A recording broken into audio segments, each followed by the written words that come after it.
सवाल हमेशा मेरे से पूछा जाता है कि मुझे रिकवरी को क्यों टाइम लग रहा है। 15 दिन हो गए अभी तक मेरा रिकवरी क्यों नहीं हुआ है, क्यों दर्द फिर से आ रहा है। बहुत बार ऐसा देखा गया कि वो पेशेंट का तो दर्द बहुत जल्दी कम हो गया, मेरा तो नहीं हुआ। तो ये like this question is been asked by everyone that why my recovery is slow.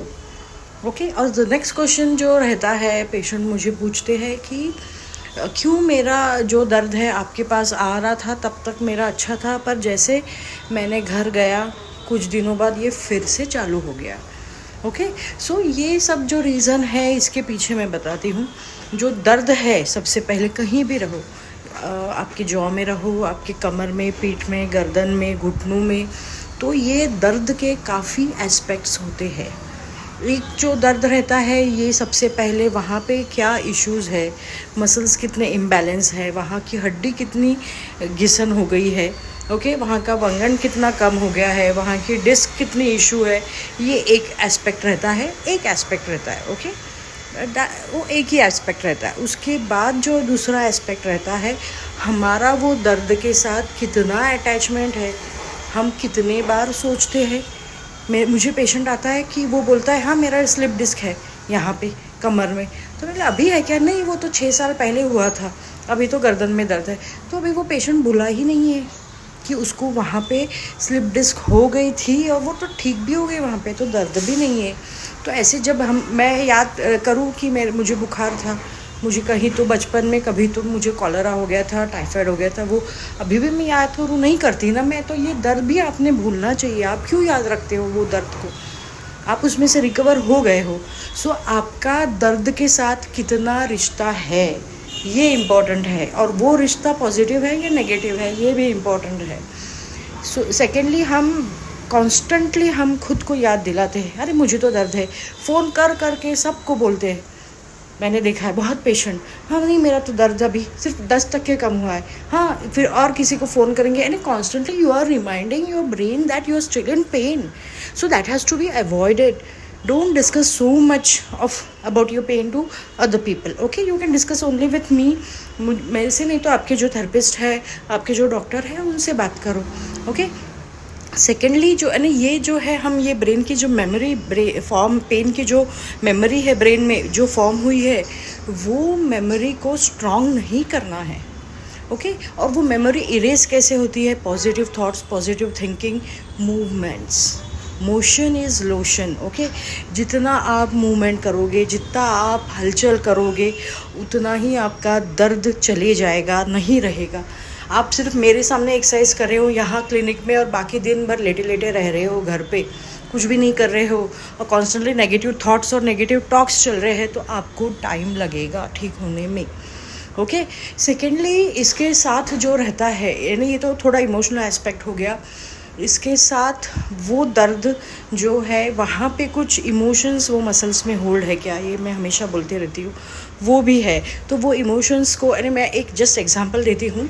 एक लेडी मेरे पास आई, शी वॉज इम्प्रूविंग, फिर उनकी हस्बैंड की बरसी थी, तो वो अरे काफ़ी साल हो गए वो गुजर गए, and she had gone through a lot after his death. So वो बरसी के बाद उनका पूरा दर्द बढ़ गया. अभी हम सोच रहे कि वो काम ज़्यादा हो गया, काम ज़्यादा, कुछ भी नहीं, सब सर्वेंट्स थे, सब था.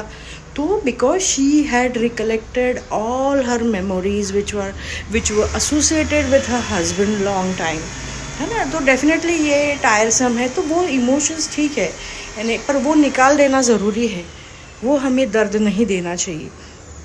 इसके बाद जो एस्पेक्ट आता है, ये इमोशनल हो गया है, वो हमेशा बोलती हूँ मैं.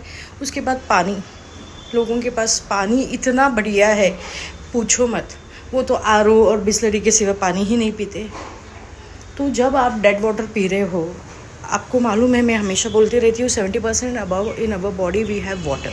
सो इफ़ दिस वाटर, आप जो है वो पानी, वो आप पॉइजनस ले रहे हो, जिसमें प्लास्टिक है वो ले रहे हो, जिसमें कोई मिनरल्स ही नहीं है, पूरा डीमिनरलाइज हो गया है, वो वाटर ले रहे हो, तो आप सोचो आपकी बॉडी हमेशा टाइट रहेगी तो दर्द रहेगा. Secondly, electromagnetic radiation, wifi, mobiles. Okay, वो तो मैंने बोल दिया है. इसके बाद जो एस्पेक्ट आता है वो न्यूट्रिशनल आता है. बहुत लोग क्या करते हैं, मल्टीविटामिन्स टैबलेट्स लेते रहते। तो ये विटामिन्स का जो इशू रहता है ना, जब हम एक विटामिन लेते हैं तो दूसरा विटामिन एब्जॉर्ब होता नहीं है, वो निकल जाता है। तो साथ में जब अपना आप ABCD Z तक सब साथ में विटामिन्स लेते रहोगे तो क्या होगा, एक भी एब्जॉर्ब होगा नहीं। और सपोज़ आपको एब्जॉर्प्शन का प्रॉब्लम है, इसलिए तो आपको विटामिन डिफिशिएंसी है, राइट। सो आप सपोज़ टैबलेट फॉर्म में ले रहे हो तो उसका एब्जॉर्प्शन का इशू है। So it should be in a spray form, जितना हो सके आपके जो विटामिन्स है। और मैग्नीशियम 100% पेशेंट में नहीं है। हम यहाँ मैग्नीशियम दे के पेशेंट का ब्रेन और पेशेंट के मसल्स को रिलैक्स करते हैं and results are excellent, and that through transdermally, यानी जो स्किन के ऊपर से हम मैग्नीशियम लगाते हैं। उसके बाद जो बाकी आते हैं विटामिन D3, B12, ये भी डिफिशिएंसीज रहती है। सो ये जब सब एस्पेक्ट्स आपके कवर होंगे तब आपका दर्द जाएगा। ठीक है, मेरे पास आप आके गए, आपका दर्द कम हो गया, पर बाद में आपने वो मेंटेन रखा क्या, एक्सरसाइज किए क्या? जो मैं यहाँ पे लेती हूँ, हम हर पेशेंट को वीडियोस देते हैं कि what they have to do after reaching home. जो हमारे पास से ट्रीटमेंट हो गया तो आपने वो एक्सरसाइजेज घर पे रोज़ करनी हैं, वो बंद करना नहीं है। और आप जो है आपकी कार को सर्विस सेंटर में लेके जाते हो, लॉन्ग ड्राइव पे जाना है, नहीं तो गांव जाना है, नहीं तो ऐसे ही उसका चलना फिरना अच्छा रहे, इसलिए आप लेके जाते हो आपकी कार को। So why not your body, right?